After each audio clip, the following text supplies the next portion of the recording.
Hey, what's going on, everybody? Welcome to Under the Hood, Ask a Pro. My name's Tony, where we're live every Thursday at 3 o'clock to answer your automotive questions and talk about car-related topics. So thanks, everybody, for watching. If you have any comments, comment them now. At the end of the video, I'll answer any questions that you have. If you're not watching this live, still comment, and I'll get to them either in the comments or I'll talk to them live next week. So David had a comment last week, which we were talking about tires. And if you haven't watched that, go through our Facebook page. You can see it. It's up on our page. And asked about the best gas mileage tires. What I call them is low rolling resistance tires.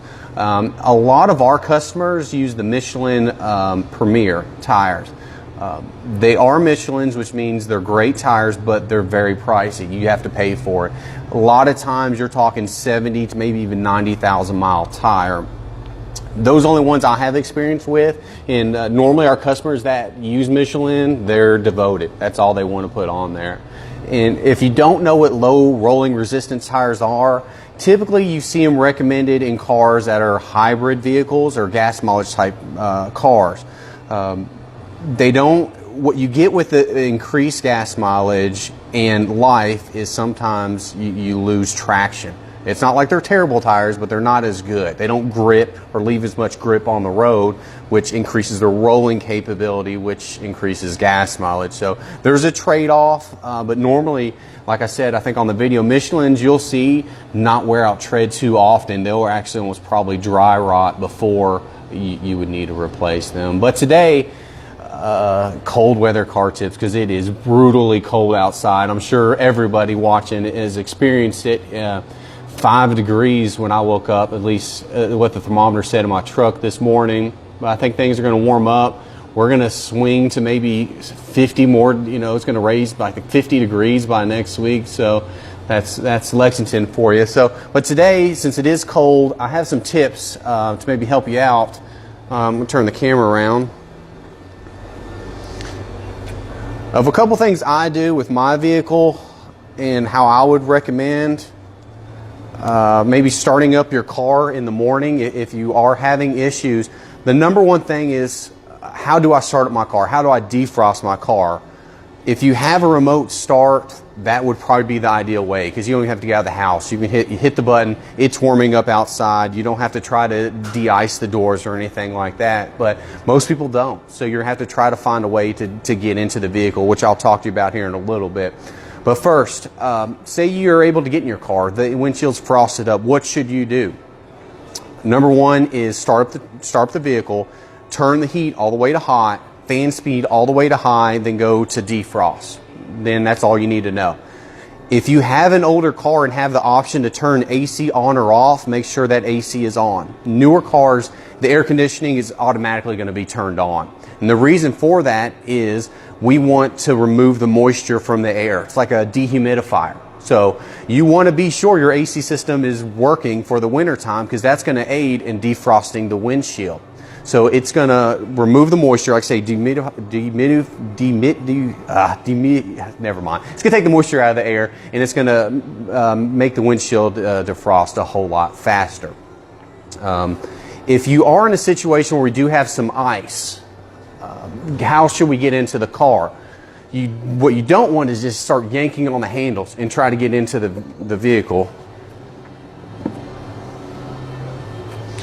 So we'll just pretend, you know, we came out in the morning, we tried to open the door, and it's not pulling. We're opening it up. It's like it's locked. And it could be because we have ice. So number one thing I would do, you don't want to get your ice and start chiseling at it and damage the paint. We don't want to pour boiling hot water on our windshield or our door, because it can crack or even break the glass. So what I always do is I start hitting it. Not enough to punch it or make a dent, but what you want to do, is there any ice sealing the door on the top, beat all around it. Try maybe pushing in on the door. Of course, you don't push too hard, because this will go in, push in. Then try it again. See if the handle works. You can also get some de-icer and spray along the seals. Once again, hit it again. If you have a key lock, you can spray it in there. Then try to force it open. Now, say your handle's opening, but it still won't open. You don't want to force it with the handle, because these are made out of plastic and they will break off.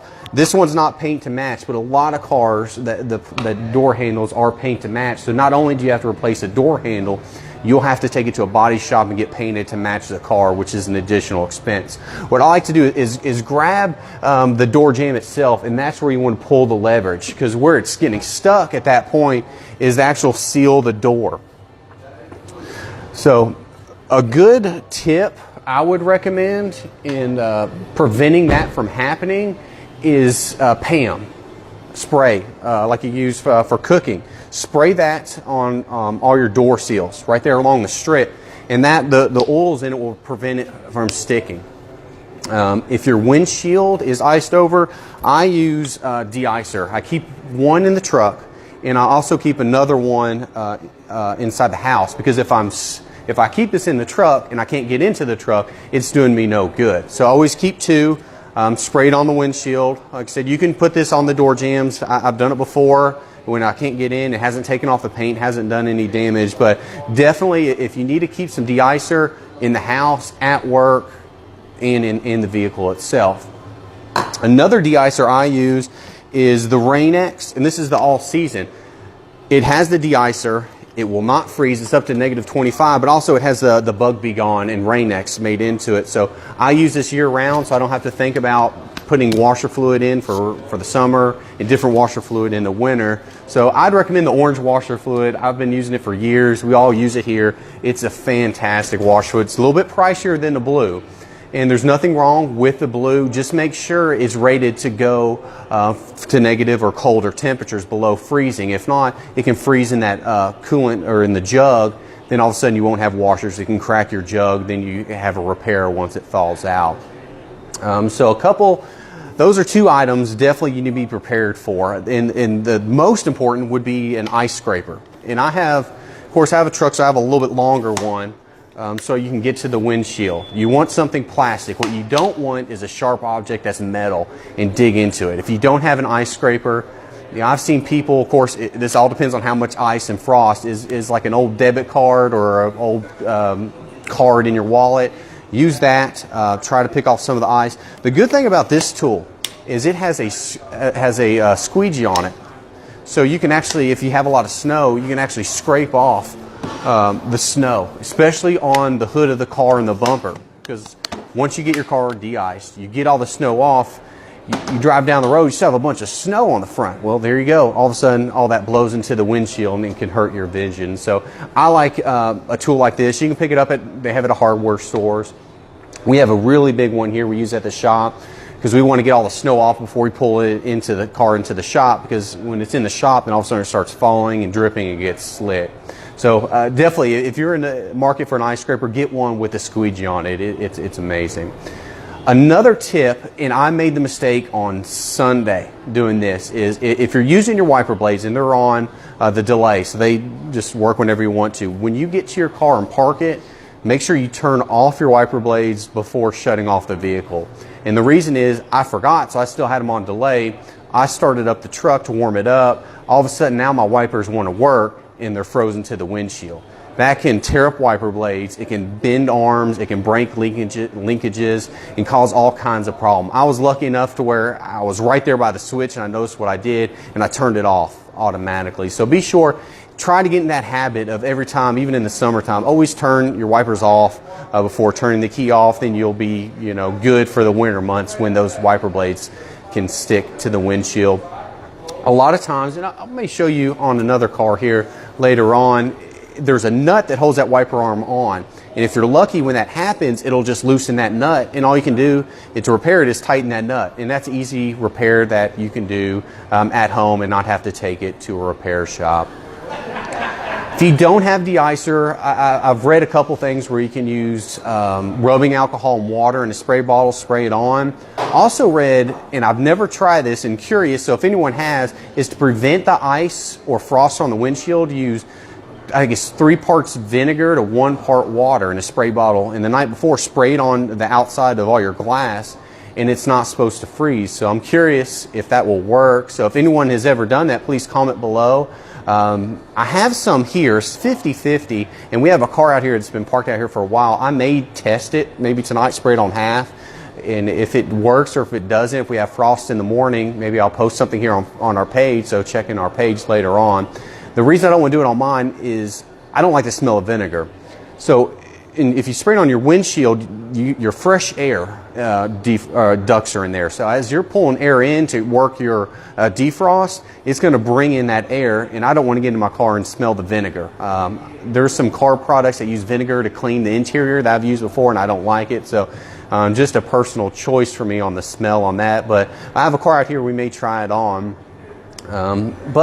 A couple things that I like to keep in my truck, and I think everyone should keep at least these bare items, is definitely the scraper for 100%, de-icer, washer fluid, a blanket.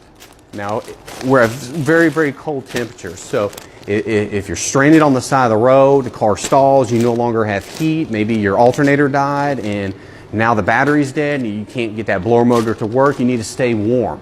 It could be late at night, maybe you have to wait a couple hours for a record driver to come. So keeping a blanket in your car is great. It can fit in the trunk, it doesn't take up much space, and it potentially could even save your life. This one's actually a pretty cool blanket. I got this from a mother-in-law for Christmas. It's not only a blanket, but it's like a giant sweatshirt. So multiple use. I've kept it in my truck. I keep this cardboard box in here too. I've had it since Christmas just in case I had to work on my truck where I had the rear end problem. So I didn't want to lay on the cold ground. So I just keep this box, keep everything together. And also if you have to kneel down on the ground, I'm not getting wet. Second is a good set of gloves to keep your hands warm. Once again, we have a blanket. We have some gloves. If we have to change a spare tire, we have gloves to keep our fingers warm. I keep an extra jacket also if we need that, if you have to go out and change a spare or pop the hood, top off some fluids. Now, a couple of these other items I'd say are nice to have if you have the room. If you have a car and you don't have a whole lot of trunk space, you may not be able to have some of these, but it's a good idea. Or if you are traveling and it's this kind of weather, it's definitely worth putting in there. I have a set of boots, extra pair of shoes, some rain pants. I got some work gloves. I got some latex gloves. Flashlight is a great thing to have in there. Just make sure it's charged. You have good batteries in it, or it doesn't serve you any good. I always keep one of these battery packs to charge cell phones. Some of my flashlights even go micro USBs. So this is a really good thing to have if you can't have a giant jump box. Also, a pair of socks. Are great things to have just in case you're in a situation where you're stranded for a while and it doesn't take long to get cold or a car to cool off with these type of temperatures. So if anyone has questions, we can go ahead and answer them here in a little bit. I was on the radio twice in the past 2 days because they've been talking. The new craze is this weather. And one of the comments I got, and he kind of confused Mr. Patty, was, what should I have in my gas tank? Does it have to be all the way full? My answer, of course, is always yes, but not for the reason that everyone believes. And that is, if you have a gas tank that's low on gas in this cold weather, there's going to be moisture. That moisture can get into the fuel, then freeze your fuel lines and causes problems. I have never experienced that. I've never seen that or have heard of that. I even did some research to find evidence of this moisture. I'm not saying it's not possible.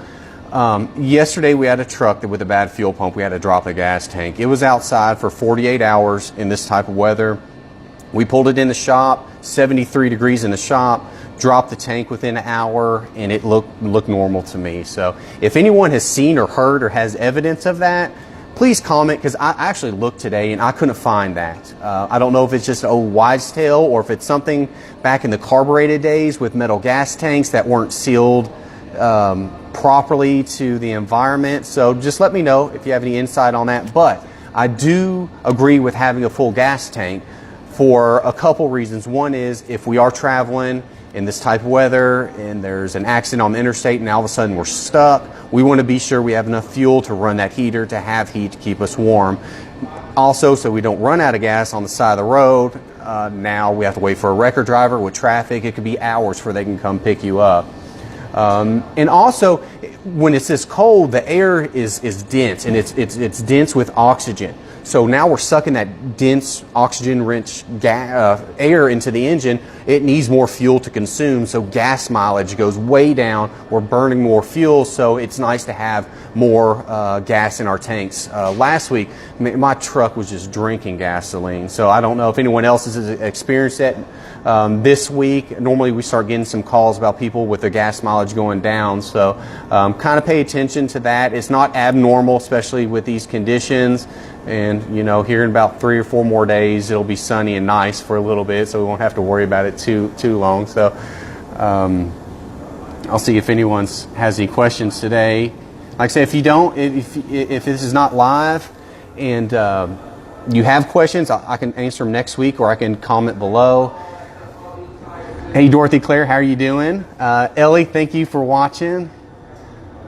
Thank you, Linda, for the great tips. So I appreciate everyone's comments. We had a lot of good questions last week with tires. So if there's any other topics you'd like me to talk about, comment them. Other than that, I'm just kind of making them up as we go. Me and Kelly are up front just trying to think of ideas that are useful for the seasons and for what we see here in the shop. This week, batteries, I think, have been fairly common. A lot of check engine lights and drivabilities problems. So I think the strain on the computer and the engine trying to run right has strained a lot of the components. So I appreciate everyone for watching, and we'll see you next week. Drive safe. Bye.